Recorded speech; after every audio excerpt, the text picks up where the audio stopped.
The following program is a production of the Fairfax Network, Fairfax County Public Schools.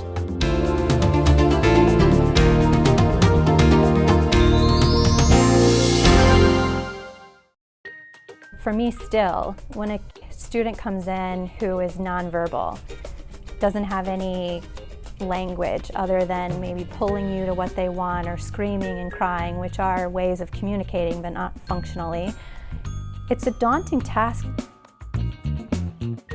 I'm excited just like any other mom would be for her to be going to kindergarten. I look at her and she's my baby, and now it's like she's a real person. But the fact that she's going to a regular kindergarten means that she's come a really long way.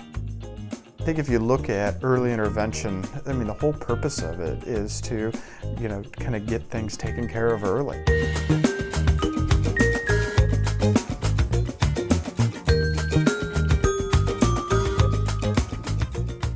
Grace may not know all the words, but she likes to read. In a few short weeks, she will say goodbye to her friends in this preschool autism classroom, known as PAC, and begin a journey to a mainstream kindergarten program. There will be help if she needs it, but Grace is ready to learn. As her mother said, Grace has come a long way. She didn't communicate at all. I mean, she didn't look at us. She didn't have any eye contact. She didn't play with toys appropriately, so she didn't interact with toys even appropriately. So she was just inside of herself, which is what I think of with a lot of kids with autism. They're just inside of themselves, and the only way she could express herself that anybody would understand would be to yell and scream. But I wouldn't even call that communicating. That would just be expressing herself. And that was getting her nowhere. So then she'd start banging her head or running around and things like that. And now she can count to 10, she can take deep breaths and stuff like that, but she still loses it. But she knows how to express herself, and she can say, I'm calm, I'm calm. Meanwhile, she's crying, but she says, I'm calm, I'm calm. How do you explain autism? I mean, that's kind of like trying to grab air. Sometimes it's just really difficult because there is such a wide flavor and a wide variety. And I often, when parents ask me, Todd, what do you think about it? And I'm like, I think they look like a lot of typical kids. They just do everything in excess. Every kid kind of loses themselves and kind of, goes to their happy place, but our kids just stay there a lot longer.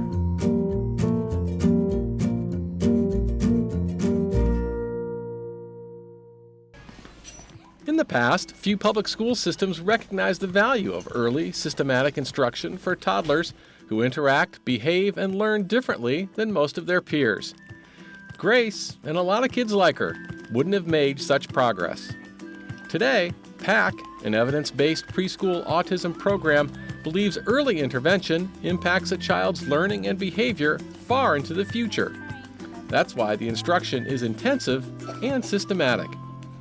For a school district such as Fairfax County Public Schools, PAC is a financial and academic commitment to small classes, skilled personnel, best practices, and parent communication. So what comes next for spelling person? R. Did you get a boo-boo? This video is a snapshot of what a preschool autism classroom looks like. It may not be perfect, but it's a place where small wonders and big gains do happen. Letter by letter, step by step. The way that I explain the difference between a preschool autism classroom and a preschool class-based classroom to parents is a preschool autism classroom teaches things in a very systematic manner. So we go through and we figure out what are the next steps in each sequence of actions for different behaviors: expressive language, receptive language, motor imitation, matching skills, play skills, social skills. And a lot of times in a preschool class-based classroom, the kids are just expected to learn from their environment. And things are usually taught one time in a large group. They might be retaught in a small group. But here we start in a very small group, systematically teaching the skills in a 2-on-1 setting, and then ultimately work on generalizing the skills. Sitting back down. Jamie, choose a song. Christy Duché and her trained instructional assistants are teaching children to understand and interact with the world around them. This will include teaching specific skills, such as how to respond to communication, to express their wants and needs, and to follow directions. Thus, lessen the barrier between their world and others. I can dance. Nice, Jamie. Look at you dancing. You're not dancing. According to Duché, systematic instruction is a gateway to independent learning and living. To this educator, every moment is a teachable moment, and every moment counts.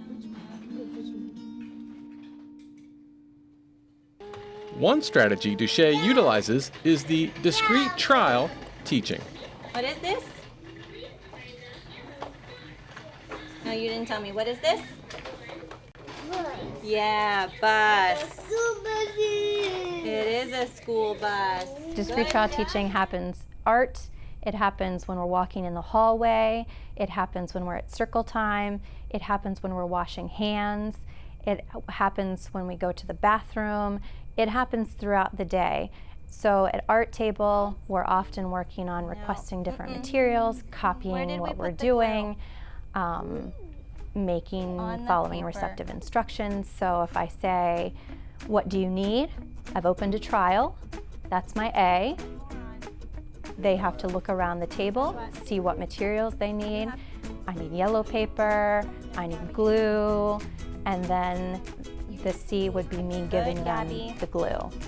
And nice asking. On the flip side, if they're not doing what we need them to do, or I'm not getting the behavior that I want, I'm going to give them feedback on it.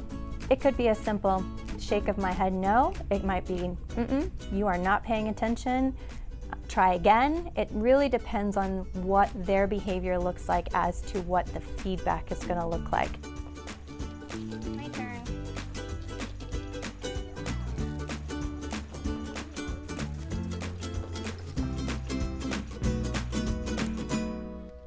Do everything I do. A trial is the whole sequence of the A, B, and the C that encompasses one trial. Yeah! You put in your peg and touched your head. So my instruction, their behavior, and me closing the trial either through delivery of reinforcement and praise or through corrective feedback. That is a trial.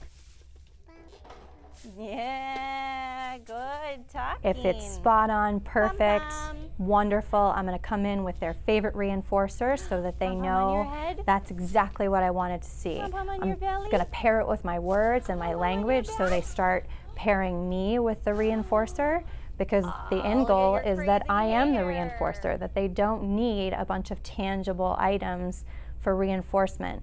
And a lot of my older kids are at that point now where I can just say, wow, way to go, dude, high five. Get an orange paper for Bilal.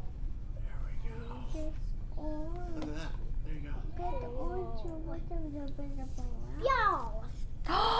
That was such good listening. You can go ride Mickey In order to strengthen optimum behaviors, Duché uses reinforcements, or small rewards and tokens, to help children learn. So it's really looking at what happens before and what happens after the behavior, and that it's either going to strengthen their behavior, good or bad, and or it's going to decrease it, good or bad. So we're always looking at what impacts that behavior, what sets it in motion, and then how does it also get reinforced, and or how also does it decrease. My turn.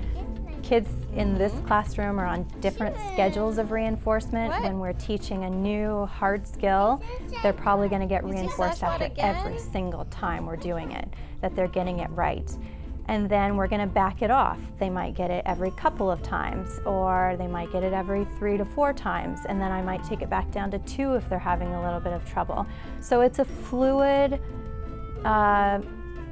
schedule of reinforcement for different kids, but especially if it's a difficult skill and I know they're going to have a hard time with it, then I will tell my IAs, you need to come in with reinforcement after every single trial. Nice job. You took another bite and look at you chewing your food.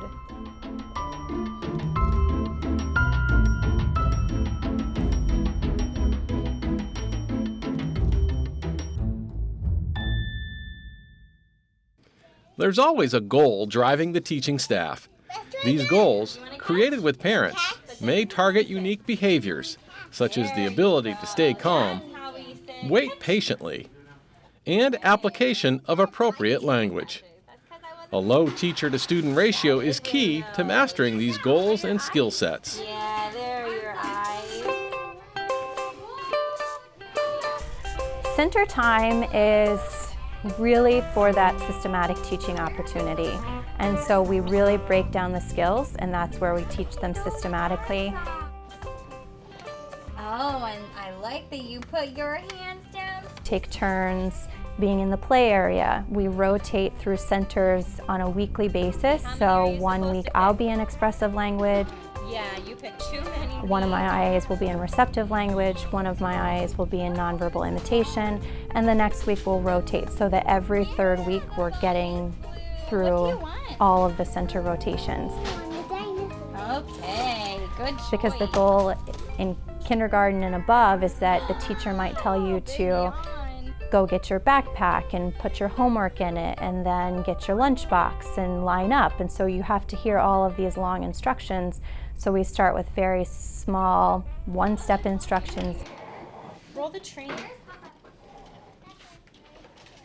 Notes are gathered and data is collected at every center and shared with parents. That's not it. What shape is the hat? Circle. Within the data notebooks that the students transition with and they're responsible for carrying to center, we take data on all of their IEP goals and objectives, and as they master one objective from their IEP, we go through and we update it with a new data sheet, and we are highlighting when they have mastered a target on that objective and putting in the mastery date so that when the data sheets go home to the parents are able to say, this is what my student has mastered in the last week, this is what my student's been working on. I think, and I'm not saying that the other classes don't have it, but the fact that it's a smaller ratio, I think allows for a more intimate communication. Yeah, you're coloring. We have a huge say. That's the other important thing. It's not just her telling us, this is what I think should be the goals for Grace. She asks us what's important, what's going on at home, what we want to work on at home, and then she incorporates them into what goes on at school. So it's a team effort. As teachers and instructional aides use the strategy of discrete trial teaching, the foundation of each instruction is built upon the principles of applied behavior analysis. Oftentimes you get asked kind of what is ABA or what is applied behavior analysis. There's a lot of textbook definitions and so forth. For me, I just kind of break it down to it's just good teaching. You're breaking things down, you're being very systematic, you have kind of some goals that you're going for, and a lot of what separates ABA the most in the research is just the intensity at which it's given, that it's not something that you just do a couple hours a day. ABA has shown to work for my daughter, and it has helped me as a parent understand and take a step back. How do I look at this rationally and help her, not just get emotionally involved in what's happening. Oh man, a bee fell down. And it's helped with both my kids, and they have different levels of autism. Studies show ABA is the most effective intervention strategy. It achieves reliable, positive change in both IQ scores and adaptive behavior scales for students with autism. Has 2 bees, and Sashwat has all the rest of the bees. Oh no! Oh. I hate to fail. What can you say after you play It's a the game? systematic teaching of skills that are socially significant, It's just a so that game. students can Fun to play. either increase certain behaviors, so increasing language or play skills, imitation, and often decreasing socially significant maladaptive behaviors, which are those behaviors that we don't want to see, those aggressive or self-injurious behaviors. So decreasing those types of behaviors while increasing the appropriate behaviors. Oh, perfect. This is sitting. How does Bilal feel now? Sad. Yeah, how do you know he's sad? Because he's crying. He is crying. Do you think maybe he's mad? He's mad a little bit. A little? Why do you think he's a little mad? Because he's crying. Yeah, do you cry when you're mad? For Grace, when she was a little over 2, she was running around in circles and having tantrums and screaming and not talking. And 6 months later, after having ABA at home and having it at school, it's worked out wonderfully. You need to find where you're going. So the first center, you're going to be at the library reading books. When the timer goes off, you're going to go play on the iPad. And then you're going to come work with Miss Christie. And then you're going to do your fine motor. Like I was saying about her stem, it helps us figure out, yes, she has a stem, hopping up and down and flapping her hands. And so we figured out, you know, when she was running around, what was the reason she was running around, what she was getting out of it, and how to treat it, and how to help her. This is cool, sitting on the mat. What comes before the behavior is as important as what comes after. And when we're kind of looking at the antecedents, behaviors, or consequences of kids, you know, Grace, that's you have kind to of the stay on that technical side, language. I mean, really, when we talk about we're not antecedents, sitting. it's like, what's triggering the kid's behavior? Are they frustrated because they don't understand what we want? Did we just terminate something that they liked? They really wanted to continue to play with that toy, and it was time to go to work. So those antecedents are really what triggers, what kind of sets the behavior in motion of, you know, are they going to tantrum? Are they just going to vocalize? Are they going to be upset? So that behavior part. And then the consequence is always what happened after that behavior. Did you respond to them in some way, shape, or form? Did you give them back their favorite toy, which they're more than happy if you do that? Or did you follow through and you transition them to where they may need to be? So it's really looking at what happens before and what happens after the behavior, and that it's either going to strengthen their behavior, good or bad, and or it's going to decrease it, good or bad. So we're always looking at what impacts that behavior, what sets it in motion, and then how does it also get reinforced, and or how also does it decrease. So we either have to teach students socially appropriate behaviors to engage in, or we need to teach them when it's appropriate or inappropriate to engage in those behaviors. So that's part of ABA as well, the socially significant, those academic life skills, and just teaching it in a very systematic manner. We know with any behavior, if it's for you or if it's me or for anybody else, the longer you engage in that behavior, the harder it is to address.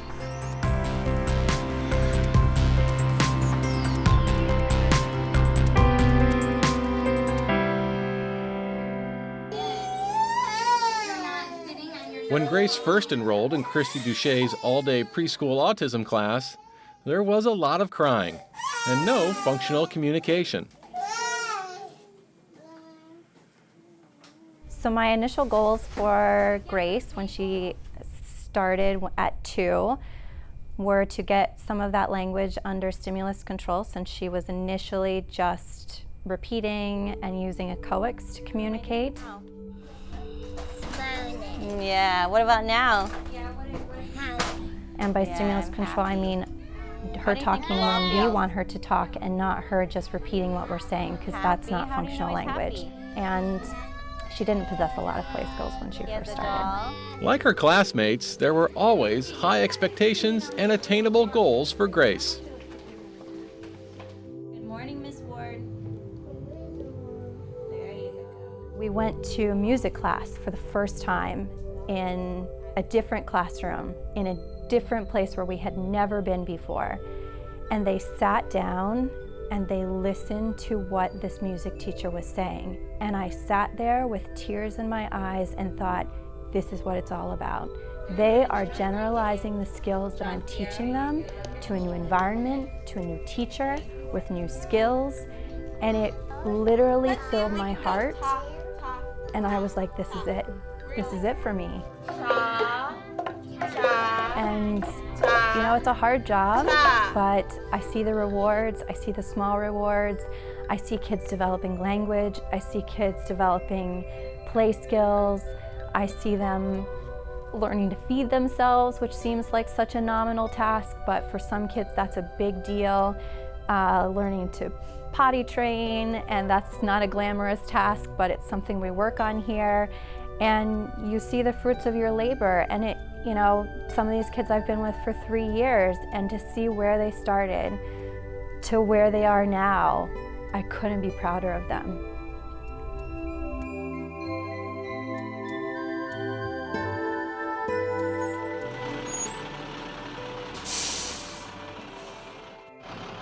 Well, let's assume some magic pill takes away their autism, or some other intervention. You still have to teach what's there.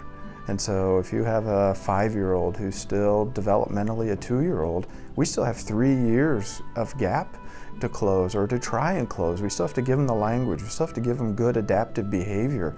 And so the hard part is nothing is going to do the hard work. There is, there's no discussion of any of those quick fix or panacea programs that say that they're going to catch the kid up. Gabby, pop a balloon. A duck!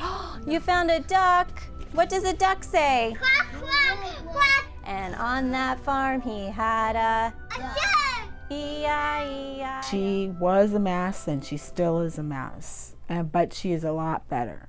Just a month ago, she had a half an hour tantrum, and I'm not talking about like a neurotypical has a tantrum, like I just don't want anything. I'm talking a drop to the floor, kicking and screaming, pushing me away, getting up, running off, screaming, getting upset. Mr. Alligator, quiet as can be.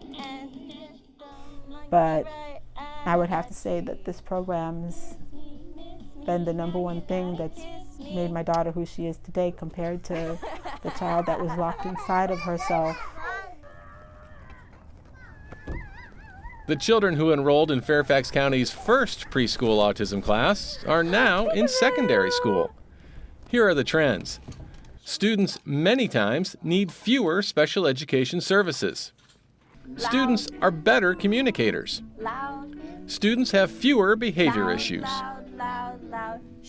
Learning is a process, but with a consistent, intensive, and yes, systematic approach, there's lots of progress in a packed classroom. As for Grace, she is ready to transition from a preschool autism classroom to kindergarten. She has the tools to respond to teachers and classmates, to socialize and behave well. And she's thinking ahead.